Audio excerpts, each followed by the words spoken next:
सर्वांना जय भीम जय शिवराय। आज भीम आर्मी भारत एकता मिशन या सामाजिक संघटनेच्या माध्यमातून आम्ही मातोश्री रमाबाई आंबेडकर नगरमधील रहिवाशांच्या ज्या समस्या आहेत त्या या ठिकाणी घेऊन आलो होतो। पण पोलीस प्रशासनाने सांगितलं आम्हाला की बाबा महापालिका आयुक्त या मीटिंगमध्ये आहेत। मग त्यांना जनतेच्या समस्यापेक्षा मीटिंग महत्त्वाची आहे का?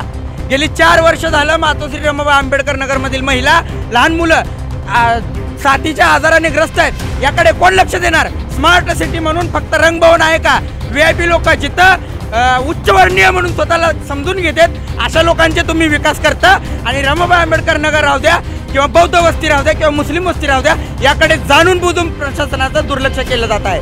जर अशा पद्धतीने प्रशासनाने दुर्लक्ष केलं तर त्यांना जाब विचारण्यासाठी आज आम्ही आमच्या या महिला, आमची जनता कोणत्या परिस्थितीमध्ये राहत आहेत याची जाणीव करून देण्यासाठी त्यांच्या गाडीवर आम्ही त्या नाल्यातील त्या ड्रेनेजमधील पाणी भरून आणून टाकलेलं आहे। कारण त्यांना या गोष्टीची जाणीव झाली पाहिजे की आमचा समाज आज कोणत्या अवस्थेमध्ये राहत आहे। प्रशासनाचे हे दुर्लक्ष जर असंच राहिलं तर याहीपेक्षा तीव्र निदर्शने आम्ही करणार आहोत आणि येणाऱ्या 15 ऑगस्टला याहीपेक्षा उग्र आंदोलन भीम आर्मीच्या माध्यमातून संपूर्ण रमाबाई आंबेडकर नगरमधील महिलांना घेऊन आम्ही करणार आहोत।